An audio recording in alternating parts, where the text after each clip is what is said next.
हिंद बच्चों, कैसे हैं आप सभी।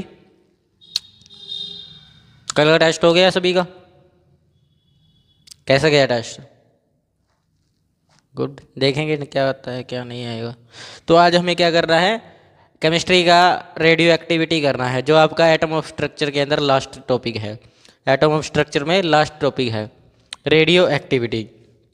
रेडियो एक्टिविटी, देखिए रेडियो एक्टिविटी एक ऐसी चीज़ है जो एक परमाणु के अंदर खुद की विस्फोट करने की ऊर्जा होती है। क्या होती है? एक परमाणु के अंदर खुद की विस्फोट करने की ऊर्जा होती है, उसे कोई बाहरी ऊर्जा की ज़रूरत नहीं होती। ठीक है, समझ आया? ठीक है, समझ आया ना। देखो अब इसकी खोज जो इसके ऊपर जो पहला प्रयोग किया था वो 1886 में किया, सॉरी 1968 के अंदर किया था। किसने किया था? वैज्ञानिक हेनरी बैकुलर ने। किसने किया था? हेनरी बैकुलर ने। किसने किया था? हेनरी बैकुलर ने, बैक्यूरल ने। ठीक है, किसने किया था? हेनरी बैक्यूरल ने किया था। ठीक है, इसने क्या किया? यूरेनियम के लवण को लवण लिया था। किसका प्रयोग किया? यूरेनियम लवण, यूरेनियम लवण, यूरेनियम लवण को इसने लिया। यूरेनियम लवण को इसने लिया। ठीक है, वो देखना चाहता था कि सूरज की रोशनी से यूरेनियम कैसे चमकता है। ठीक है, पर जिस दिन वो ये प्रयोग करने लगा उस दिन क्या हुआ? सूरज नहीं निकला। मतलब सूरज नहीं निकला, इसका मतलब ये नहीं आसमान में सूरज नहीं निकला। इसका मतलब ये है कि आसमान में जो बादल आ गए, काले बादल छा गए, जिसके कारण सूरज पूरी तरह से ढक गया, अंधेरा छा गया। ठीक है, तो उसने क्या किया? यूरेनियम को फोटोग्राफी की प्लेट के ऊपर, किसके ऊपर? फोटोग्राफी की प्लेट के ऊपर, फोटोग्राफी प्लेट, फोटोग्राफी प्लेट के ऊपर रखा। फोटोग्राफी प्लेट के ऊपर रखा और उसको अंधेरे में ही रख दिया। किस में रख दिया? अंधेरे में ही रख दिया। कुछ दिन बाद उसने जब उसको देखा तो प्लेट और यूरेनियम दोनों जल चुके थे। क्या कर चुके थे? दोनों जल चुके थे। ठीक है, उसने कहा जैसे कोई अदृश्य शक्ति ने, अदृश्य किरणों ने उसको जला दिया हो, अदृश्य किरणों ने उसको जला दिया हो। ठीक है, तो देखो दुनिया की पहली झलक थी रेडियो एक्टिविटी की। ये क्या थी? दुनिया की पहली झलक। दुनिया में पहली झलक थी किस चीज की? रेडियो एक्टिविटी की। पहली बार किसी ने देखा था रेडियो एक्टिविटी को? तो बैकुलर ने देखा था, हेनरी बैकुलर ने देखा था। ठीक है, समझ आया? फिर जब ये निपट गए, मतलब खत्म, मर गए, क्या हुआ? मर गए। तो आई फिर मैडम कुरोई, मैडम मारिया कुरोई, कुरेई। ठीक है, मारिया कुरेई। इन्होंने क्या किया? ये जब इन्होंने इसकी खोज कर दी, ठीक है, इन्होंने जब हेनरी बैकुलर थे, इन्होंने बताया रेडियो एक्टिविटी भी कोई चीज़ होती है, तब इन्होंने क्या किया? इन्होंने भी सोचा भी मैं कुछ ना कुछ खोज कर लेती हूँ आगे उसके बारे में। ठीक है, और इन्होंने अपने पति के साथ, किसके साथ? अपने पति, पति का क्या नाम था इनके? पियर क्यूरोई, पियर क्यूरोई। क्या नाम था? पियर क्यूरोई था। ठीक है, इन्होंने किस किस के ऊपर प्रयोग किया था? इन्होंने यूरेनियम और थोरियम का प्रयोग किया था। किसका किया था? यूरेनियम और थोरियम। किसका? यूरेनियम और थोरियम का प्रयोग किया था। यूरेनियम और थोरियम का प्रयोग किया। उन्होंने पाया कि कुछ तत्व अपने आप ऊर्जा छोड़ते हैं, यानी कि जो यूरेनियम और थोरियम थे, ये जो परमाणु होते हैं, ये खुद की ऊर्जा छोड़ देते हैं, इनको कोई बाहर की ऊर्जा की ज़रूरत नहीं होती। तब उन्होंने इस प्रयोग को करते करते उन्होंने दो नए पदार्थों को खोज डाला। ठीक है, एक था पोलोनियम, ये इन्होंने अपने देश के नाम पर रखा था, पोलैंड के नाम पर, पोलैंड के नाम पर इन्होंने क्या रखा था? इसका नाम पोलेनियम लिखा था। ठीक है, और दूसरा इन्होंने खोजा था रेडियम। कौन खोजा था? रेडियम। दूसरा इन्होंने क्या खोजा? रेडियम खोजा था। दूसरा इन्होंने क्या खोजा? रेडियम खोजा था। समझ आया? क्या खोजा? रेडियम खोजा। ठीक है, जो इतनी शक्तिशाली थे कि अंधेरे में भी चमक जाते थे। ये चीज़ें जो है ना, पोलियम और ये रेडियम, ये दोनों अंधेरे में भी चमकते हैं। समझ आया? ठीक है, क्या करते हैं? अंधेरे में भी चमकते हैं। सोचो बच्चों, एक औरत जिसने अपनी गरीबी में हाथों से टन टन करके, यानी कि टन टन करके मतलब कि मिट्टी खोद खोद कर क्या निकाले? पदार्थों की खोज की, रेडियो एक्टिविटी की खोज की। ठीक है, एक दिन उसी शक्ति के अंदर, उसी रेडियो एक्टिविटी के अंदर वह खुद झुलस गई। झुलसने का मतलब क्या है? खुद उसी के अंदर फंसकर वो मर गई। ठीक है, रेडियो एक्टिविटी के कारण मारिया क्रोई की मृत्यु हो गई। मारिया क्रोई की मृत्यु किसके कारण हुई? रेडियो एक्टिविटी के कारण हुई। तो ठीक है, और उसने वो ये बात भी कहती थी कि science has a great beauty, science has a great beauty, but it demand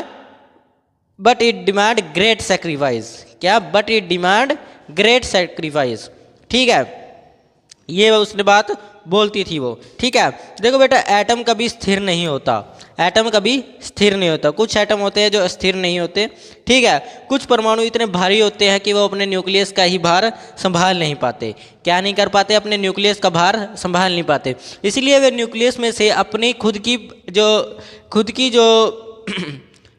की एनर्जी बाहर निकाल देते हैं। उसी एनर्जी को रेडियो एक्टिविटी बोलते हैं। और उसी एनर्जी को निकलने के साथ साथ उसमें से 3 तरह की रेज निकलती है। क्या निकलती है? रेज निकलती है। किसके कारण? न्यूक्लियस टूटने के कारण। न्यूक्लियस टूटने के कारण क्या निकलती है? रेज निकलती है। कौन कौन सी? Alpha ray, gamma ray, gamma कैसे बढ़ता है? ऐसे। ठीक है, गामा रे और बीटा रे। वैसे ये बीटा रे आगे आता, मैंने पीछे लिख दिया, चलो कोई बात नहीं। ठीक है, अल्फा, गामा, बीटा, ये रेज किसके कारण निकलती है? ये यूरेनियम जैसे पदार्थों में से निकलती है जिनकी रेडियो एक्टिविटी ज़्यादा होती है और जिस कारण वो अपनी एनर्जी को बाहर निकाल देते हैं। उनके अंदर क्या होता है? उनका न्यूक्लियस जो होता है वो भारी होता है। क्या होता है? न्यूक्लियस क्या होता है उनका? भारी होता है। देखो, कोई परमाणु ये है, ये न्यूक्लियस होता है। इसमें न्यूक्लियस के चारों ओर चक्कर कौन लगाता है? इलेक्ट्रॉन चक्कर लगाते हैं। ठीक है, न्यूक्लियस के चारों ओर कौन चक्कर लगाता है? इलेक्ट्रॉन चक्कर लगाते हैं। और इसके अंदर क्या होता है? प्रोटॉन और न्यूट्रॉन होता है। तो ये न्यूक्लियस जो होता है ना, ये न्यूक्लियस ना भारी होता है कहीं पदार्थों का, कहीं एलिमेंटों का। क्या होता है? ये न्यूक्लियस जो भारी होता है, जिस कारण ये इसको संभाल नहीं पाते और ये ना संभाल पाने के कारण टूट जाता है। ये ना संभाल पाने के कारण क्या कर जाता है? टूट जाता है। क्या कर जाता है? टूट जाता है। जिस कारण इसके टूटने से क्या निकलती हैं? 3 रेज निकलती है, जिनको हम अल्फा, गामा और बीटा रेज बोलते हैं। ठीक है, समझ आया था ना? समझ आया? किसी बच्चे का कोई डाउट है? नहीं, आगे चले। देखिए, अब हम पढ़ते हैं अल्फा रे के बारे में। अल्फा रे क्या होती है? किसके बारे में पढ़ेंगे? अल्फा रे। अल्फा रे जो होती है वो धीमी रेज होती है। अल्फा रेज कैसी रेज होती हैं? धीमी रेज, धीमी। ठीक है, ये तेज नहीं चलती, धीमी होती है। कैसी होती हैं? धीमी रेज होती हैं।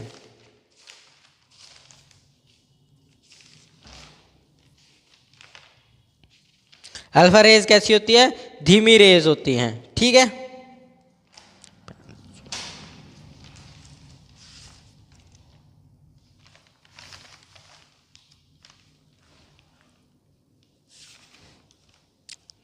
ठीक है,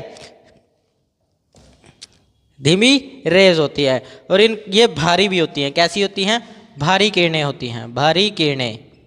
अल्फा रेज कैसी होती हैं? धीमी होती है और भारी किरणें होती हैं इनके अंदर। ठीक है, इनके पास लोहियम, ठीक है, इनके पास लोहियम परमाणु होता है, उसके अंदर से हीलियम निकलती है। हीलियम क्या निकलती है? हीलियम। जब न्यूक्लियस जो ब्लास्ट करता है, न्यूक्लियस जो टूट जाता है, उसके अंदर से क्या निकलती है? हीलियम एनर्जी को वो क्या कर देता है? डिके कर देता है, यानी कि निकाल देता है। निकालने के कारण क्या लिखती है? हीलियम निकलती है। इसको बोलते हैं 2 पॉजिटिव। क्या निकलती है? 2 पॉजिटिव। 2 पॉजिटिव निकलती है। तो इसका अल्फा रे का चार्ज जो होता है, चार्ज अल्फा रे के ऊपर चार्ज होता है 2 पॉजिटिव। 2 पॉजिटिव चार्ज होता है। कैसा होता है? 2 पॉजिटिव। ये ज़्यादा दूर तक नहीं जा सकती। ये जो रे है ये ज़्यादा दूर तक नहीं जा सकती, इसको एक कागज़ भी रोक देगा। जैसे क्या है, ये किताब तो चलो बहुत बड़ी चीज़ है, इसके अंदर से एक कागज़ निकाला और एक कागज़ बीच में रख दिया और इधर से आ रही है gamma rays, sorry alpha rays. क्या आ रही है, मान के चलिए ये कोई कागज़ है और इधर से आ रही है अल्फ़ा रे, ठीक है, क्या आ रही है, अल्फ़ा रे, अल्फ़ा रे आ रही है, तो ये यहीं रुक जाएगी, यहीं रुक जाएगी, इसके आगे नहीं जाएगी, इसके आगे नहीं जाएगी, ठीक है। तो ये होती है अल्फ़ा रेज, समझ आया, ये होती हैं अल्फ़ा रेज। अल्फ़ा रेज की स्पीड जो होती है, ठीक है, क्या करता है, न्यूक्लियस हीलियम को डिके करता है, डिके, हीलियम क्या करता है, डिके करता है, कौन, न्यूक्लियस हीलियम को डिके कर देता है। जैसे इसका उदाहरण देखिए, उदाहरण देखिए, एग्जाम्पल, यूरेनियम 92 टू 38 किस में बदल जाता है, थ्रोनियम में। थ्रोनियम का होता है 234, ठीक है, 234 होता है, थ्रोनियम का क्या होता है 234 और 90 इस नंबर पर आता है, ठीक है। प्लस क्या करता है, ये हीलियम 2 पॉजिटिव निकाल देता है, हीलियम 2 पॉजिटिव निकाल देता है, बाहर की तरफ निकाल देता है, ठीक है। तो ये होता है आपका यूरेनियम। यूरेनियम क्या करता है, ये इसका जो एटॉमिक नंबर है वो 92 होता है और एटॉमिक मास कितना होता है, 238 होता है, ठीक है, कितना होता है, 238।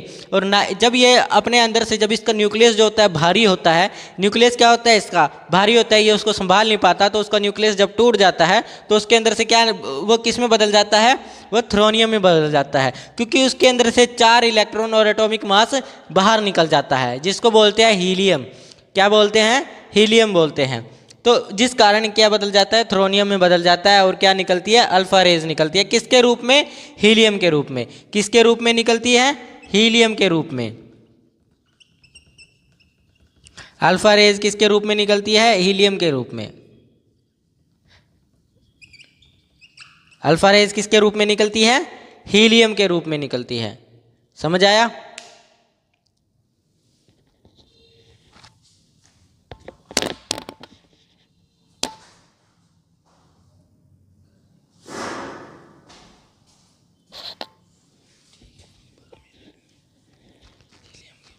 ठीक है, हीलियम के ऊपर क्या करती है ये, अल्फा रेज हीलियम के रूप में निकलती है बाहर, समझ आया। कागज की शीट इनको रोक सकती है, ठीक है, कागज की शीट इनको रोक सकती है, कागज की शीट, कागज की शीट इनको रोक सकती है। दरअसल ये छोटी सी हवा को भी चीर सकती है, हवा मतलब कि थोड़ी बहुत, ज़्यादा सेंटीमीटर नहीं, कुछ सेंटीमीटर, कुछ सेंटीमीटर हवा को चीर सकती है, लेकिन फिर वो रुक जाएगी, ठीक है, कुछ सेमीमीटर, ठीक है, सेंटीमीटर भी ये रुक सकती है, ठीक है। और ये हमारी त्वचा की, जो शरीर की त्वचा है, शरीर की त्वचा ऊपरी, अपर, ठीक है, आउटर लेयर को, आउटर लेयर, आउटर लेयर को क्या कर सकती है, बस आउटर लेयर पर ही रुक जाती है। जैसे क्या हुआ, अल्फा रेज आई, कहीं किसी यूरेनियम जैसे पदार्थ से अल्फा रेज गुजरी, अल्फा रेज निकलने के कारण आपके हाथ में, आपके शरीर के अंदर जाएंगी, तो वो किस कारण, वो वहीं रुक जाएगी, वो शरीर में नहीं जा पाएंगी। क्या करेंगी, वो शरीर में नहीं जा पाएगी। क्यों, क्योंकि ये जो इनकी जो भेदने की क्षमता होती है, भेदना मतलब कि चीरने की जो क्षमता होती है, आर पार निकलने की जो क्षमता होती है, वो बहुत कम होती है। एक कागज़ एक कागज़ की सीट होती है, वो इसको रोक सकती है। तो क्या होता है, जब ये आपके शरीर में जाने की कोशिश करता है, तो इसको हमारी जो बाहर की आउटर त्वचा है वही रोक लेती है, जिस कारण हमें अल्फा रेज बाहर ही निकल जाती है, हमारे शरीर में नहीं जा पाती। समझ आया, ठीक है। इसकी जो आयोनाइजेशन पावर है वो बहुत हाई होती है। क्या होती है, आयोनाइजेशन पावर बहुत हाई लेवल की होती है, ठीक है। इसकी आयोनाइजेशन पावर बहुत ज़्यादा होती है। क्या होती है, आयोनाइजेशन पावर बहुत हाई लेवल की होती है। आयोनाइजेशन पावर कैसी होती है, हाई लेवल की होती है। इसकी पेंट्रेशन पावर बहुत कम होती है, इसकी पेंट्रेशन पावर बहुत कम होती है, पेंट्रेशन पावर बहुत कम होती है, ठीक है, इसकी पेंट्रेशन पावर बहुत कम होती है। और इसकी स्पीड जो होती है 1.5 पॉइंट, ठीक है, यानी कि स्पीड जो होती है इसकी स्पीड होती है 1.5 इंटू 10⁷ मीटर पर सेकेंड से लेकर, ठीक है, से लेकर 3 गुना 7, ठीक है, 3 गुना 10⁷ मीटर पर सेकेंड हो सकती है। इसकी स्पीड कितनी हो सकती है? 3 इंटू 10⁻, मीटर पर सेकेंड हो सकती है इसकी स्पीड, ठीक है। इससे लेकर यहाँ तक बढ़ जाती है, लेकिन ये किसको भेद नहीं सकती? कागज़ तक को भेद नहीं सकती, ठीक है, कागज़ को ये भेद नहीं सकती। अब देखते हैं बीटा रे, बीटा रेज क्या होती है? बीटा रेज के बारे में देखते हैं। बीटा रेज क्या होती हैं?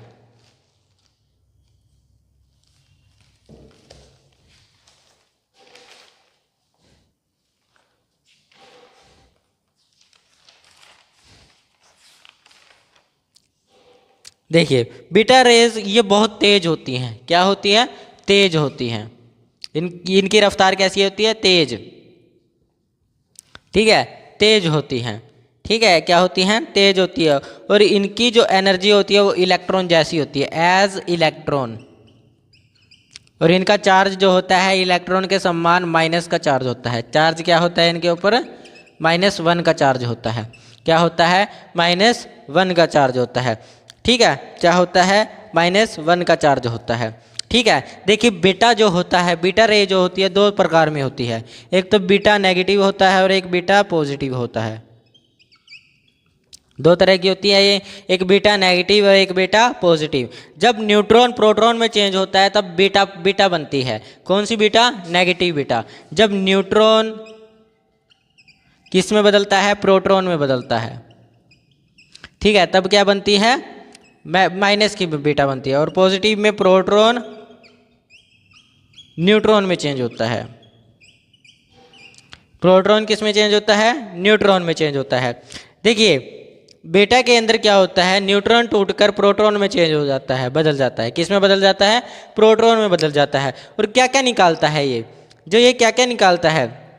जो ये प्रोटॉन टूटता है तो ये 3 चीज़ों में बढ़ जाता है। पहला तो 1 प्रोटॉन बनेगा। क्या बनेगा? 1 प्रोटॉन बनेगा, 1 प्रोटॉन, ठीक है। दूसरा क्या बनेगा?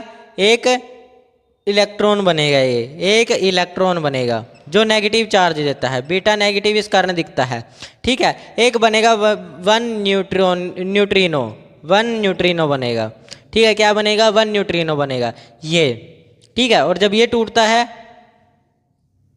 ये पहला तो बनता है 1 न्यूट्रॉन, ठीक है। और दूसरा ये बनता है 1, ठीक है, सॉरी। तो देखते हैं, पहले इसी को देख लेते हैं, नेगेटिव वाले को देख लेते हैं पहले, ठीक है। नेगेटिव वाले को देख लेते हैं, ये मिटा दें, ठीक है। देखो, नेगेटिव वाले को पहले देख लेते हैं। नेगेटिव वाले में क्या होता है? इसमें एंटी न्यूट्रॉन बनता है, एंटी न्यूट्रॉनो बनता है, एंटी न्यूट्रॉनो बनता है। जैसे रिएक्शन क्या होती है इसके अंदर? रिएक्शन इसके अंदर होती है, न्यूट्रॉन प्रोटॉन में चेंज हो जाता है, प्लस क्या निकालता है?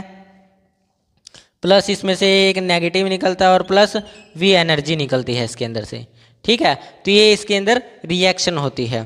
इतना समझ आया? ठीक है। उदाहरण देखिए इसका, कितना बढ़िया उदाहरण दिया हुआ है।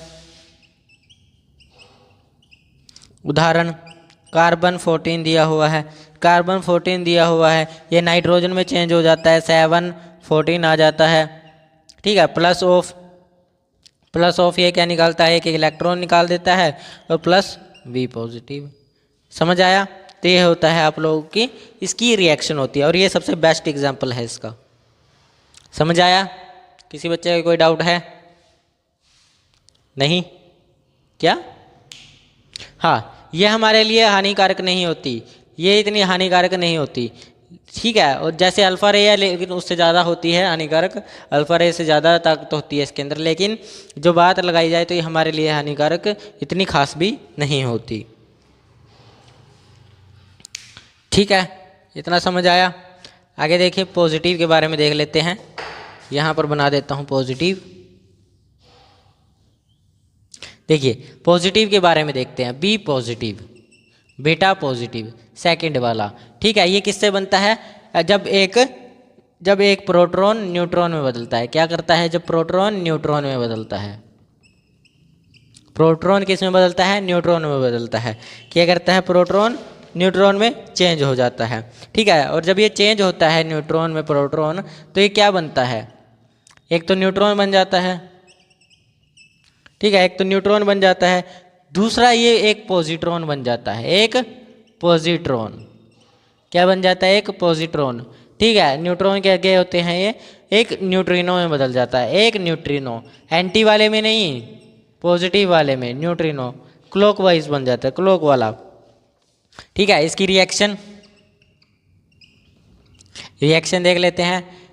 Proton is equal to neutron plus E negative plus V, तो ये वाला। ठीक है, तो ये इसकी रिएक्शन होती है। और इसका एग्जांपल सबसे बेटर एग्जांपल है Na1122, ठीक है, Ne, ठीक है, Ne1022 plus of electron plus of V, ये बन जाती है इसकी सबसे बढ़िया रिएक्शन। ठीक है, ठीक है, समझ आया।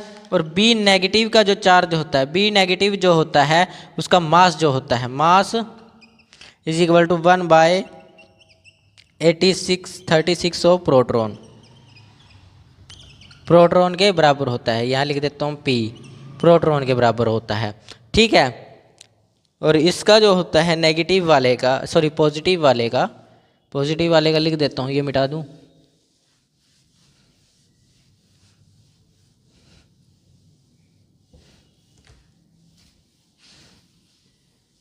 पॉजिटिव वाले का क्या होता है देखिए,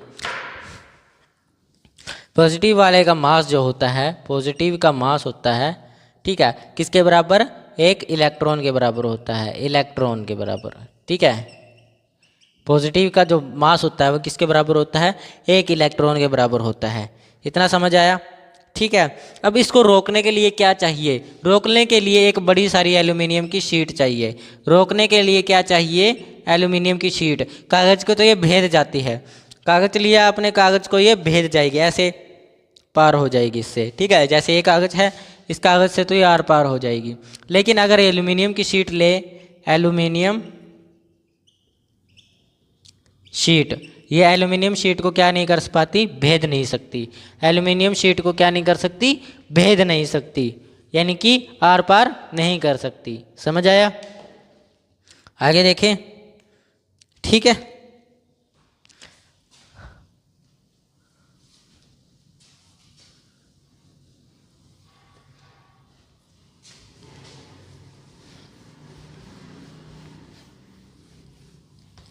आगे देखते हैं हम अब गामा रे के बारे में। किसके बारे में? गामा रे,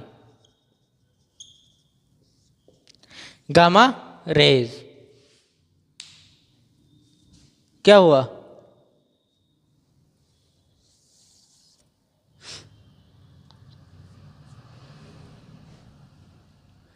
जाओ जाओ जल्दी जाओ, जल्दी रास्ता दो इसको, रास्ता दो, जल्दी रास्ता दो इसको।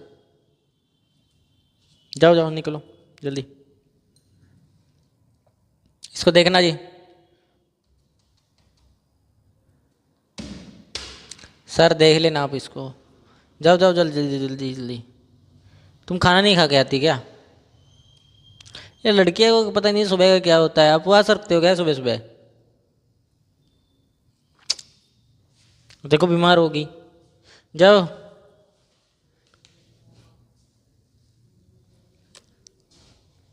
चलिए आगे देखते हैं।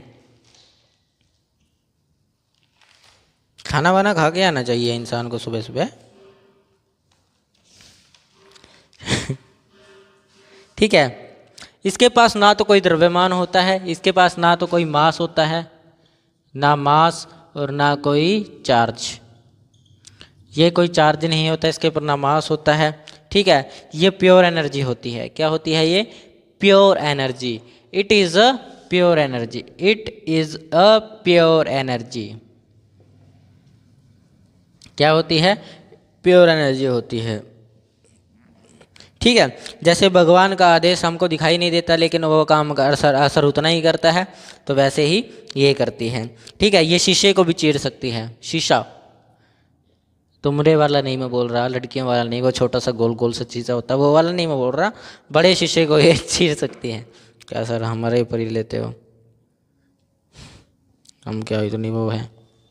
अरे मैं मजाक नहीं कर रहा हूँ, मैं सीरियसली बता रहा हूँ, ठीक है, आपके वाले नहीं, मैं तो आपकी प्रशंसा कर रहा हूँ, ठीक है। इनकी जो फ्रीक्वेंसी होती है वो फ्रीक्वेंसी जो होती है हाई होती है, इनकी फ्रीक्वेंसी कैसी होती है, हाई होती है, इनकी फ्रीक्वेंसी कैसी होती है, हाई होती है, ठीक है। और इनके पास हाई एनर्जी फोटॉन्स होते हैं, हाई एनर्जी क्या होते हैं, photons, high energy photons, high energy photons होते हैं। क्या होता है इनके पास, हाई एनर्जी फोटॉन्स। एनर्जी जो फोटॉन्स की एनर्जी होती है वो किसके रूप में निकलती है, गामा रे के रूप में। किसके रूप में निकलती है, गामा के रूप में, गामा रेज के रूप में। किसके रूप में, गामा रेज के रूप में, ठीक है। जैसे देखिए इसकी एक एग्जांपल देख लेते हैं, कोबाल्ट 27 और 60, 27 और 60 करेंगे इसको, कोबाल्ट 27 60, ठीक है, प्लस ऑफ गामा ऐसे निकलेगी, तो ये रिएक्शन बनेगी इसकी, ठीक है। अब इसकी स्पीड जो होती है वो लाइट की स्पीड के बराबर होती है। स्पीड क्या होती है इसकी, is equal to light speed, light speed यानी कि 3 गुना 10⁸ मीटर पर सेकंड, यानी कि प्रकाश की स्पीड से ये चल सकती है और ये आपके शरीर को भी भेज सकती है। क्या कर सकती है, आपके शरीर को भी भेज सकती है। समझ आया, जैसे शरीर में अगर गामा रे प्रवेश कर गई तो ये आपके शरीर के आर पार हो जाएगी। आर पार का मतलब क्या है, आपके शरीर को चीर देगी। चीरने का मतलब समझते हो ना, चीरने का मतलब समझ रहे हो ना क्या कह रहा हूँ मैं, ठीक है। शरीर के अंदर गहराई तक प्रवेश कर सकती है और ये आपके डीएनए तक को क्या कर सकती है, डैमेज कर सकती है। डीएनए तक को क्या कर सकती है, डैमेज कर सकती है। डीएनए तक को क्या कर सकती है, डैमेज कर सकती है, यानी कि बदल सकती है, ठीक है। और कैंसर का कारण भी यही होता है और ये कैंसर भी पैदा कर सकती है। कैंसर का कारण भी यही हो सकती है। जैसे देखिए मैं बताता हूँ आप लोगों को, परमाणु बम देखा है, परमाणु बम, हाँ, उसके अंदर से गामा रेज निकलती है, वो न्यूक्लियर बम बोला जाता है। क्या बोला जाता है परमाणु बम को, न्यूक्लियर बम। क्या बोला जाता है, परमाणु बम को न्यूक्लियर बम बोला जाता है। Nuclear bomb